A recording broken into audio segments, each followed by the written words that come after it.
ассалому алайкум бинандагони муҳтарам, ҳамватанони азиз. барномаи иттилооти набзи донишгоҳ аст ки аз рӯйдодҳои донишгоҳи давлатии ҳуқуқ, бизнес ва сиёсати тоҷикистон дар моҳи апрел ба вуқӯъ пайвастанд маълумот медиҳад. Сараввал шуморо ба сархати хабару гузоришҳо ошно месозем. рушди фанҳои табиатшиносӣ дақиқ ва риёзӣ дар низоми ташаккулёбии иқтисодиёти рақамӣ. конферонс дар ин мавзӯъ. баргузории озмунҳои мухталиф дар донишгоҳ. тадбирҳои зарурӣ баҳри пешгирӣ аз коронавирус. беҳтарин роҳбари таҷрибаомӯзӣ муайян гардид. ин ва дигар хабару гузоришҳо дар барномаи набзи донишгоҳ. сарвари давлат муҳтарам Эмомалӣ Раҳмон дар паёму суханрониҳои хеш ба масъалаи рушди илму инноватсия таваҷҷӯҳи хоса дода, рушди илмро дар солҳои соҳибистиқлолӣ ва саҳми онро дар пешрафти хоҷагии халқи мамлакат борҳо таъкид карданд. дар ин замина ва бахшида ба рӯзи илми тоҷик дар донишгоҳи давлатии ҳуқуқ, бизнес ва сиёсати тоҷикистон таҳти унвони рушди фанҳои табиатшиносӣ дақиқ риёзӣ дар низоми ташаккулёбии иқтисодиёти рақамӣ доир гардид. баргузории конференсияи мазкур ҷиҳати дар амал татбиқ намудани 20 солаи омӯзиш ва рушди фанҳои табиатшиносӣ дақиқ ва риёзӣ дар соҳаи илму маориф заминаи мусоид фароҳам меоварад. гузориши аввалини барнома аз рафти конференсияи мазкур. дар донишгоҳи давлатии ҳуқуқ, бизнес ва сиёсати тоҷикистон бахшида ба истиқболи 30-солагии истиқлолияти давлатии ҷумҳурии тоҷикистон, рӯзи илми тоҷик ва ҳафтаи илм дар донишгоҳ, конференсияи анъанавии илмию амалии олимону профессорон ва муҳаққиқони ҷавон таҳти унвони рушди фанҳои табиатшиносӣ дақиқ ва риёзӣ дар низоми ташаккулёбии иқтисодиёти рақамӣ доир гардид. ҷаласаи планерии конференсияро ректори донишгоҳ профессор Муъмин Шарифзода ифтитоҳ намуда, афзуд ки асосгузори сулҳу ваҳдати миллӣ, пешвои миллат, президенти ҷумҳурии тоҷикистон муҳтарам Эмомалӣ Раҳмон дар мулоқот бо зиёиён, донишмандон ва аҳли маорифи кишвар бо мақсади пешрафти соҳаҳои мухталифи хоҷагии халқи мамлакат, бахусус илму техника, тақвияти тафаккури техникии аҳолӣ, робитаи ногусастании илм бо истеҳсолот, тарбияи мутахассисони дорои сатҳи баланди касбӣ ва ватандӯсту худогоҳ, мутобиқгардонии сифати таҳсилоти ҷаҳонӣ дастурҳои мушаххас доданд, ки имрӯз аз ҳар як нафар шаҳрванди ватандӯст, махсусан аҳли зиё, бобати таҳкими ҷанбаҳои давлатдории миллӣ, рушди босуботи кишвар масъулияти баландро тақозо менамояд. дар ин робита ба таъкиди сарвари давлат баргузории ҳамоиши имрӯза тадбирҳои амалӣ дар роҳи пешрафти илмҳои бунёдӣ ва техникаву технология фароҳам овардани фазои мусоид маҳсуб меёбад. сипас намояндаи мақомоти иҷроии ҳокимияти давлатии вилояти суғд номаи табрикотии раиси вилоятро бахшида ба рӯзи илми тоҷик ироа намуд. дар идома аз ҷониби олимону устодон перомони дастовардҳои истиқлолияти давлатӣ ва таъмини амнияти миллии ҷумҳурии тоҷикистон, саҳми пешвои миллат дар рушди илм ва инноватсия, истифодаи самараноки заминҳои кишоварзӣ дар таъмини амнияти озуқаворӣ, мавқеи фанҳои дақиқ ва риёзӣ дар тайёр намудани мутахассисони касбӣ, масоили иқтисодиёти рақамӣ дар қонунгузории ҷумҳурии тоҷикистон, нақши саноат дар рушди иқтисодиёти вилояти суғд гузоришҳои илмӣ пешниҳод гардида мавриди баррасӣ қарор доштанд. атрофи мавзӯъҳои баррасишуда музокира ва суолу ҷавоб сурат гирифт.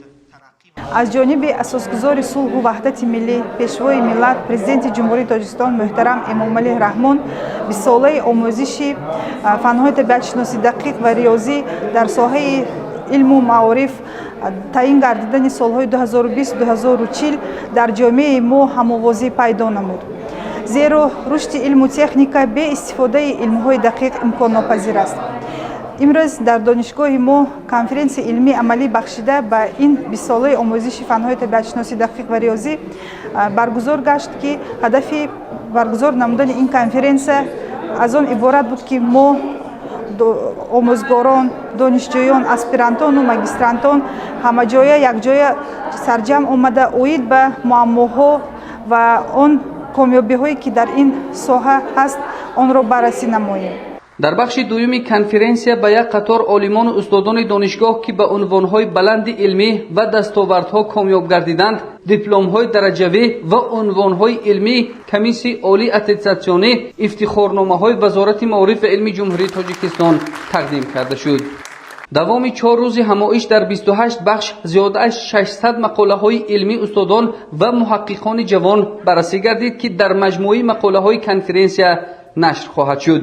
баланд бардоштани сатҳи дараҷаи касбии хатмкунандагони мактабҳои олӣ ва рақобатпазир будани онҳо дар бозори меҳнат, раҳоӣ аз камбизоатӣ, заминистифодабарии оқилона ки кафолати бехатарии озуқаворӣ ва офарандаи низом мебошад, ҳамчунин мукаммал гардонидани қонунҳои амалкунандии ҷумҳурии Тоҷикистон, ҷорӣ кардани пардохти андозҳои ҳисобшуда тариқи электронӣ, амалисозии лоиҳаи инноватсионӣ барои тақвият бахшидани илмҳои дақиқ, ҳамоҳангсозии лоиҳаҳои инноватсионӣ ва истеҳсолот, бунёди платформаҳо, алоқамандии илм ба истеҳсолот дар соҳаи илмҳои дақиқ ва техникӣ натиҷагирӣ аз ҷанбасти кори ҳамоиш мебошад ки дар амалишавии 4 ҳадафи стратегии асосии давлат бо пуррагӣ ҷорӣ намудани иқтисодиёти рақамӣ, рушди илмҳои дақиқ ва техникӣ, рафъи мушкилиҳои дар ин самт ҷой дошта мусоидат хоҳад кард.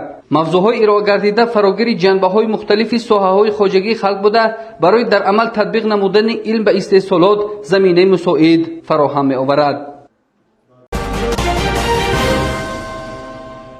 ҷиҳати иҷрои амри президенти ҷумҳурии Тоҷикистон пешвои миллат муҳтарам Эмомалӣ Раҳмон оид ба доир намудани озмунҳои ҷумҳуриявии фуруғи субҳи доноӣ ва Тоҷикистон ватани азизи ман дар факултетҳои донишгоҳи давлатии ҳуқуқ, бизнес ва сиёсати Тоҷикистон озмунҳои мазкур доир гардиданд. дар қиёс ба солҳои қаблӣ таваҷҷӯҳи иштирокчиён ба озмунҳо бештар гардидааст. гузориш аз рафти баргузории озмунҳои мазкур. озмуни фуруғи субҳи доноӣ ба ифтихори ҷашни 30-солагии истиқлолияти давлатӣ таҳти сарпарастии президенти ҷумҳурии Тоҷикистон миёни қишрҳои мухталифи ҷомеа, аз ҷумла хонандагону донишҷӯёни ҳамаи зинаҳои таҳсилот ва шаҳрвандони кишвар баргузор мегардад. дар 6 факултети донишгоҳ озмуни мазкур доир карда шуд. ҳайати ҳакамон иборат аз намояндагони раёсати донишгоҳ ва садорати факултетҳо интихоб гардида ба иштирокчиёни озмун баҳогузорӣ менамуданд. донишҷӯён аз рӯи шартҳои аз ёд хондани осори адибон, асарҳои назмӣ ва насрии адибони классикӣ ва муосири тоҷик, намунаҳои ашъори бачагона ва афсона, намунаҳои осори адибони ҷаҳон, мутолиа ва шарҳи асарҳои насрии адибони муосири тоҷик ва хориҷӣ донишу маҳораташонро нишон доданд. мардуми боҳимату ғамхор дорад халқи ман, род мардони банангу ор дорад халқи ман. сарзаминашро хушо фарзанди раҳмон сарвар аст, сарвари рӯшанназар рахшанда ҳамчун ахтар аст. васфи ӯро менамоям чунки ӯ арзанда аст. решаҳои кинаро аз хоки дилҳо кандааст. зимни баргузории озмун дар факултетҳо иброз гардид ки ташкил ва баргузории озмуни ҷумҳуриявии фуруғи субҳи доноӣ китоб аст, дар ташаккули худшиносии худогоҳии ҳар фарди ҷомеа таъсири амиқ расонида инсонро ба сӯи саодату некбахтӣ мебарад. ҳадаф аз баргузории озмуни мазкур баланд бардоштани завқи китобхонӣ, тақвияти ҳофизаи фарҳангӣ, дарёфти чеҳраҳои нави суханвару сухандон, арҷ гузоштан ба арзишҳои миллию фарҳангӣ, инкишофи қобилияти эҷодӣ, таҳкими эҳсоси худогоҳию худшиносӣ, бой гардидани захираи луғавӣ, тақвияти ҷаҳони маънавӣ ва фаъолгардонии доираи забондонӣ миёни қишрҳои мухталифи ҷомеа, аз ҷумла хонандагону донишҷӯёни ҳама зинаҳои таҳсилот ва шаҳрвандони мамлакат маҳсуб мешавад. ҳамзамон тибқи нақшаи чорабиниҳои раёсати донишгоҳ дар сатҳи факултетҳо озмуни Тоҷикистон ватани азизи ман баргузор гардид ки дар он устодону донишҷӯёни факултетҳо иштирок намуданд. озмун аз рӯи номинатсияҳои оҳангсоз, сароянда, навозанда, шоир ва ровии беҳтарин гузаронида шуда иштирокчиён маҳорату малакаи хешро нишон доданд. لیوای تو زند جوان سامان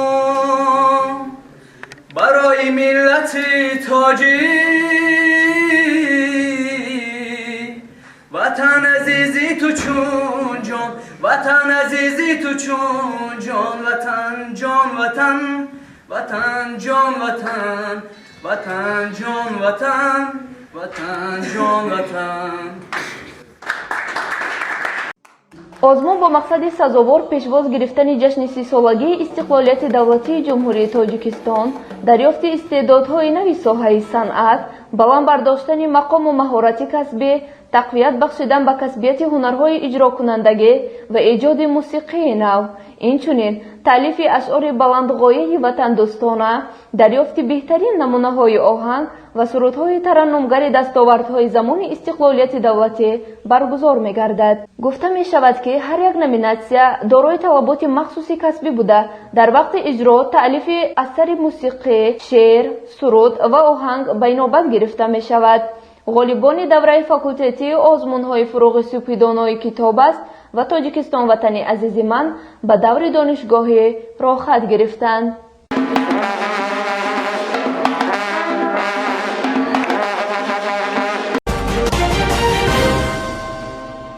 идоме барнома. дар донишгоҳи давлатии ҳуқуқ, бизнес ва сиёсати Тоҷикистон бо мақсади пешгирӣ аз сироятёбии ҳар гуна бемориҳои сироятӣ, махсусан коронавирус, тамоми тадбирҳои зарурӣ андешида шудааст. дар анбори донишгоҳ навъҳои гуногуни маҳлулу моеҳои зиддивирусӣ, ниқобҳои яккаратаву бисёркарата ва дигар ҷиҳозу маҳсулоти зарурӣ пешгирикунанда захира гардида мавриди истифода қарор дорад.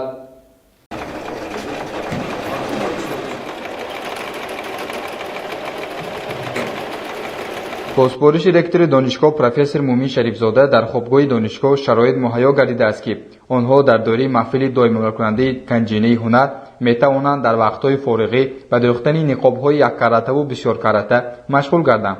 ашёи хом, маҳсулот барои омода намудани ниқобҳо аз ҷониби раёсати донишгоҳ пурра таъмин гардидааст. طرح و نوع نقاب از طرف متخصصان فاکولتت‌های دانشگاه با نظرداشت معیارهای استانداردی کشیده شده با جلب متخصصان و دانشجویان به راه مانده شده است. 314 نقاب با دانشجویانی که در خوابگاه زندگی میکنند تقسیم کرده داده شده است. حالا باشد من خودتان دیده ایستادید 850 عدد تیار است که ما این رو هم تقسیم میکنیم رایگاه.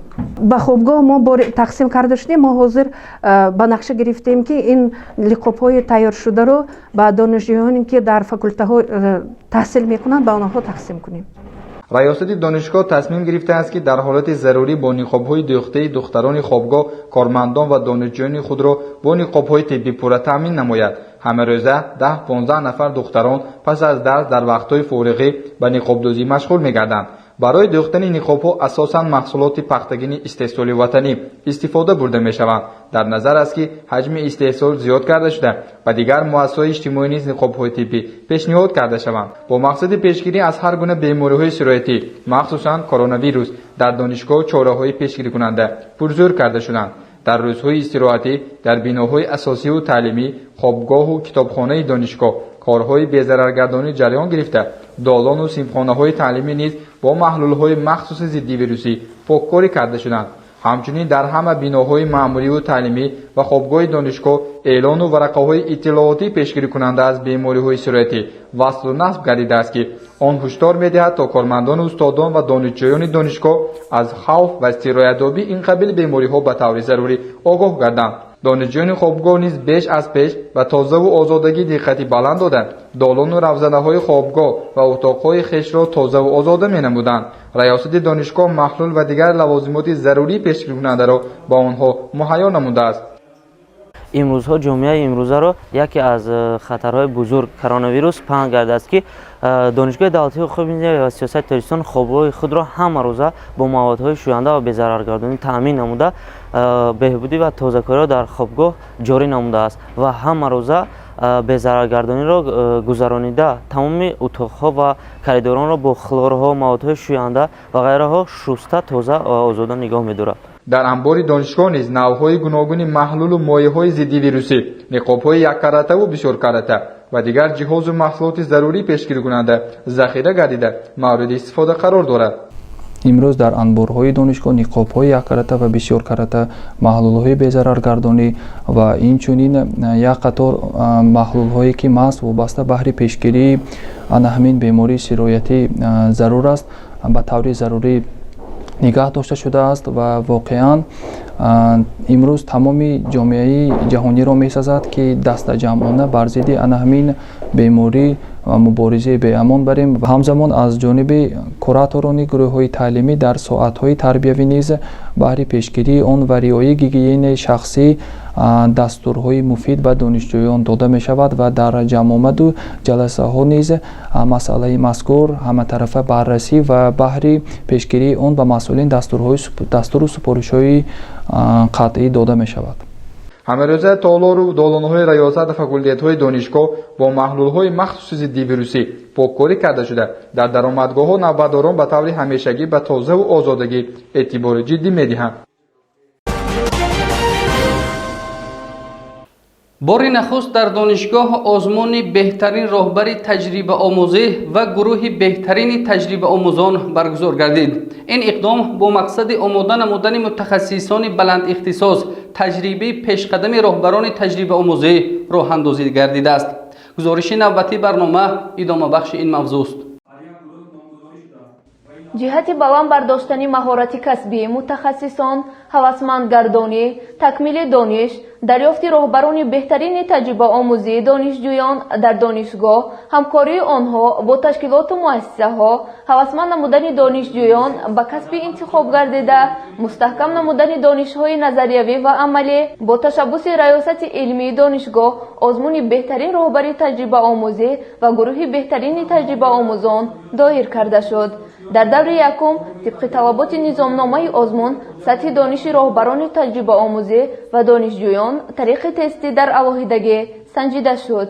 дар даври дуюми озмун маводи таълимию методӣ, пажӯҳишоти илмӣ ва дигар дастовард аз ҷониби роҳбарони таҷрибаомӯзӣ ба намоиш гузошта шуд. пас аз таҷрибаи кории худро муаррифӣ намудан, ҳайати ҳакамон фаъолияти роҳбаронро аз рӯи шартҳои ҳамкорӣ бо ташкилоту муассисаҳо, натиҷаи ҳимояи ҳисоботи таҷрибаомӯзон дар донишгоҳ ва макони таҷрибаомӯзӣ, навгониҳои илмию амалии соҳа, истифодаи технологияҳои муосир, дастовард, маҳорати таҳлил ва паҳн кардан, нишон дода тавонистани натиҷаҳои ҷараёни таҷрибаомӯзӣ, иҷрои барнома баҳогузорӣ карданд. фаъолияти донишҷӯён аз рӯи иҷрои супоришҳо, сатҳи қобилияти касбӣ, таҷрибаҳои аввалин дар истеҳсолот, иҷрои талаботи барномаи таҷрибаомӯзӣ, сатҳи дониши сиёсӣ баҳогузорӣ гардид. дар натиҷа гурӯҳи бонкирони ҷавон сазовори ҷойи якум гардида, гурӯҳи навоварон ҷойи дуюм ва сипари адолат ҷойи сеюмро ишғол намуданд.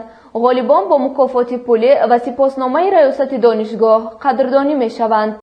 мақсад аз ташкил ва баргузор намудани ҳамин озмун аз ҳамин иборат аст ки барои баланд бардоштани такмили дониш ва ҳамчунин такмили тахассусии мутахассисон, ҳавасмандгардонии онҳо ва дарёфти таҷрибаи пешқадам байни роҳбарони таҷрибаомӯзӣ мебошад.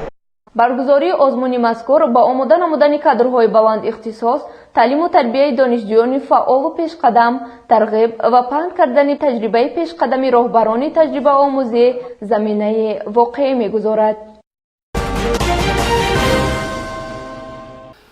барномаи иттилоотии набзи донишгоҳро идома медиҳем.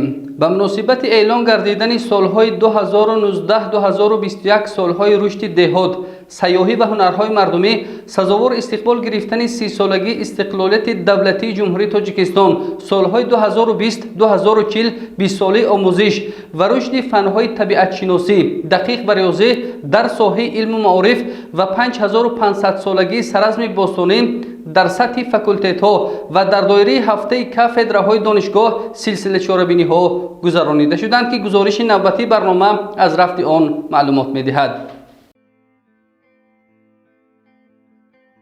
иқтисодиёти рақамии таҳкимбахши идоракунӣ ва истеҳсолот унвон дошт ҳафтаи кафедраи менеҷменти факултети бизнес ва идоракунӣ. дар дораи ҳафтаи кафедраи мазкур дарси кушоди лексионӣ аз фанни идоракунии иҷтимоӣ иқтисодӣ таҳти мавзӯи маданияти муттаҳидии коллективӣ дар муносибатҳои идоракунӣ با دانشجویان کورس دوم اختصاص اداره دولتی. درس کشادی آنلاینی از فن اداره‌کنی خادمان زیر موضوع اصولهای بهادهی خادمان تشکیلات با دانشجویان کورس سوم اختصاص منیجمنت مولوی دایر گردید. در درس‌های کشادی نمونوی آموزگاران طرز صلاحیتناک تعلیم استفاده گردیده.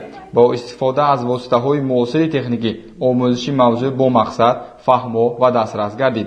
و مشغولیت‌های برگزار شده از جانب تشخیصگران بهای بلند داده شده.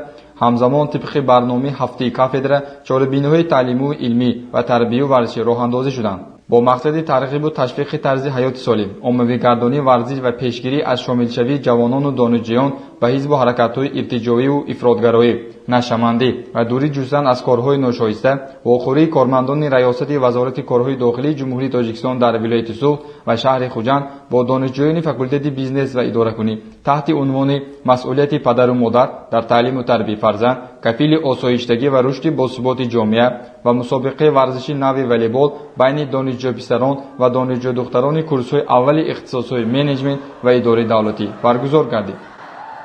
همچنین هفته کافدر تکنولوژی اطلاعاتی و کمیونیکاسیونی و برنامه‌ریزی، هفته کافدر تکنولوژی اطلاعاتی در اقتصادیات، هفته کافدر مناسبت‌های بین‌المللی و خدمات گمرک گذرانیده شد که در دوره آنها درس‌های کشاد و تربیوی، سمینار و میزهای مدور تشکیل و گذرانیده شدند. همچنین در دوره هفته کافدر نمایش کتاب‌های تخصصی کافدر مؤلفان وطنی و خارجی دایر گردیدند که استادان و دانشجویان از جریان برگزاری نمایش کتاب‌های تخصصی دیدن کرده با مضمون و محتوا و مؤلفان آن از نزدیک شناس گردیدند. مورد ذکر است که در دوره هفته کافدرهای ذکر گردیده همچنین چندین واخری و ملاقات و چاره‌بینی‌های تربیوی از قبیل نمایشی دستاوردهای ایجادی دانشجویان کافدرها دایر گردیدند. تشکیل و برگزاری سمینارهای علمی و متدی و همایش و محفل‌های مختلف در دوره هفته کافدرها امکانیت می‌دهد که دانشجویان مطابق با طلبات جهانی معاصر تعلیم گیرند.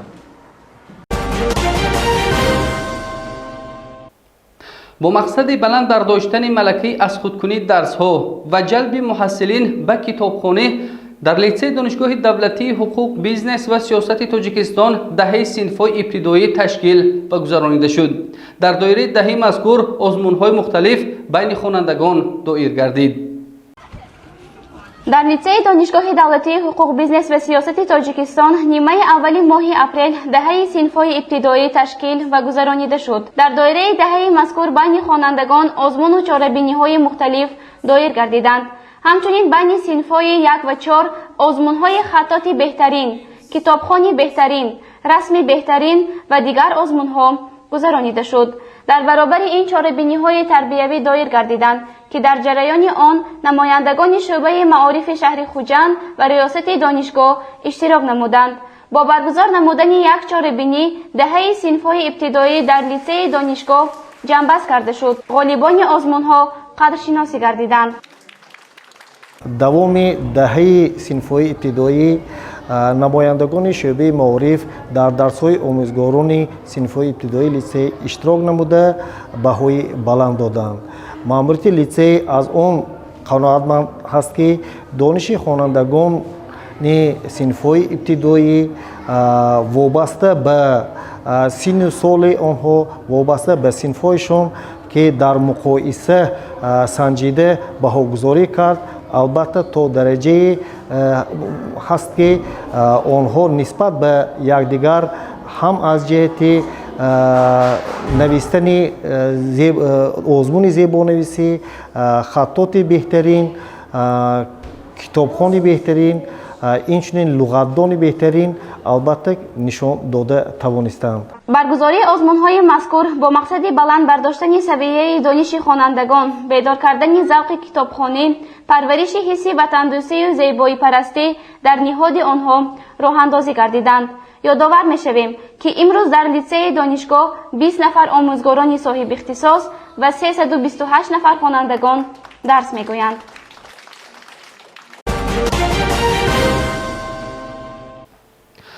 بینندگان محترم، هموطنان عزیز، این بودند خبر و گزارش ها که دوام ماه اپریل سال جاری در دانشگاه دولتی حقوق بیزنس و سیاست تاجیکستان به وقوع پیوستند و آن را منظور شما نمودیم. شما می توانید خبر و گزارش های ما را از سامانه رسمی دانشگاه مطالعه نمایید. سلامتی شما آرزوی همیشگی ماست.